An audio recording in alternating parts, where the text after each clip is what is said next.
Lisons ensemble dans Jean chapitre 3, les versets 1 à 8. Il y avait un homme qui s'appelait Nicodème, membre du parti des pharisiens. C'était un chef des Juifs.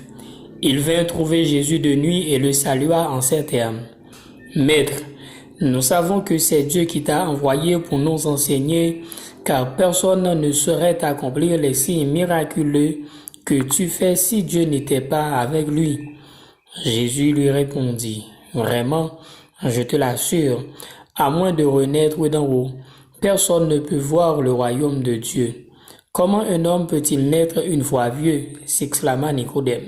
« Il ne peut tout de même pas retourner dans le ventre de sa mère pour renaître. »« Vraiment, je te l'assure, reprit Jésus, à moins de naître d'eau, c'est-à-dire d'esprit. Personne ne peut entrer dans le royaume de Dieu. Ce qui naît d'une naissance naturelle, c'est la vie humaine naturelle. Ce qui naît de l'esprit est animé par l'esprit. Ne sois donc pas surpris si je te dis, il vous faut renaître d'en haut. Le vent souffle où il veut, tu en entends le bruit, mais tu ne sais ni d'où il vient ni d'où il va. Il en est ainsi pour quiconque est né de l'esprit. Parole du Seigneur. Le sujet est ainsi: dépêche-toi de mener une nouvelle vie en Jésus-Christ. Dépêche-toi de mener une nouvelle vie en Jésus-Christ. Nicodème était un notable juif, donc membre du Sanhédrin, quoique pharisien, donc quand il montra l'intérêt pour le message et la personne de Jésus, ainsi il chercha à voir Jésus au cours de la nuit. Donc dans la vie, il y a deux choses qu'on ne peut pas nier. Et il y a aussi une chose qui a de très grande importance. On peut parler de la mort ainsi que le jugement selon 2 Samuel 14 et Romains 14 le verset 12.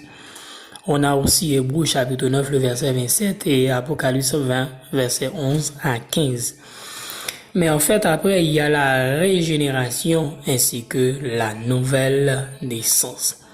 Maintenant, essayons de voir ensemble ce que la nouvelle naissance n'est pas. En Jean chapitre 1 verset 12 et 13, la Bible souligne pour dire que la nouvelle naissance n'est pas une naissance aux descendances naturelles, c'est-à-dire non du sang. Elle n'est pas le fruit d'efforts personnels, c'est-à-dire non de la volonté de la chair.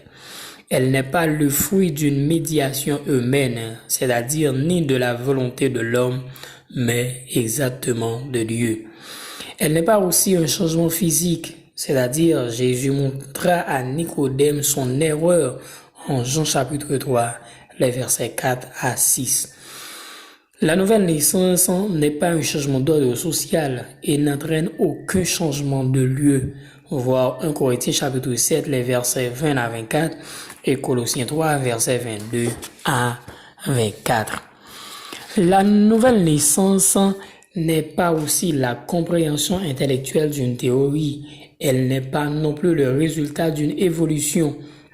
Donc, pas de croissance là où il n'y a pas de vie, selon Éphésiens chapitre 2, verset 1 et verset 2. La nouvelle naissance n'est pas aussi une réforme. Elle n'est pas une conviction religieuse, selon Jean chapitre 3, le verset 1. Donc, tel est le cas pour cet homme-là, à savoir Nicodème.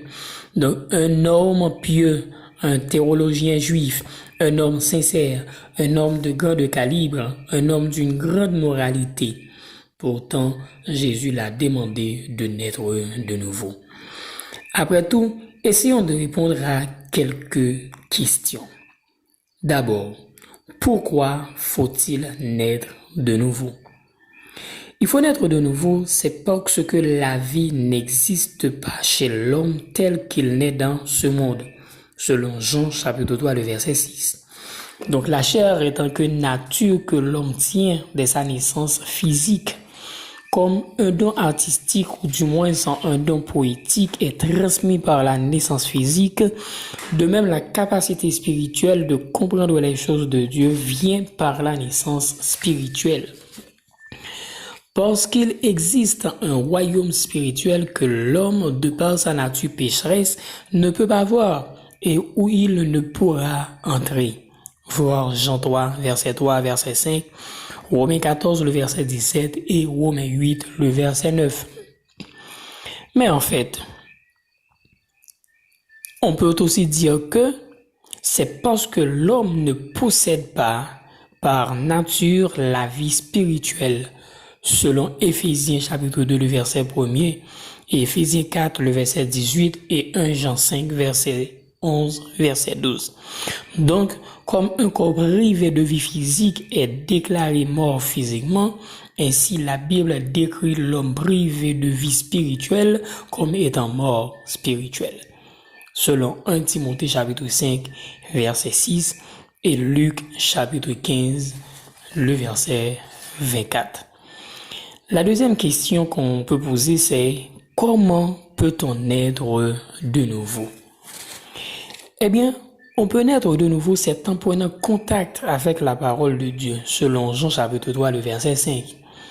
Deuxièmement, cela peut se faire par l'Esprit de Dieu qui vient faire sa demeure dans notre vie, selon Jean chapitre 3, le verset 5, et par la foi au sacrifice du Christ pour nous, selon Jean chapitre 3, les versets 14 et verset 16.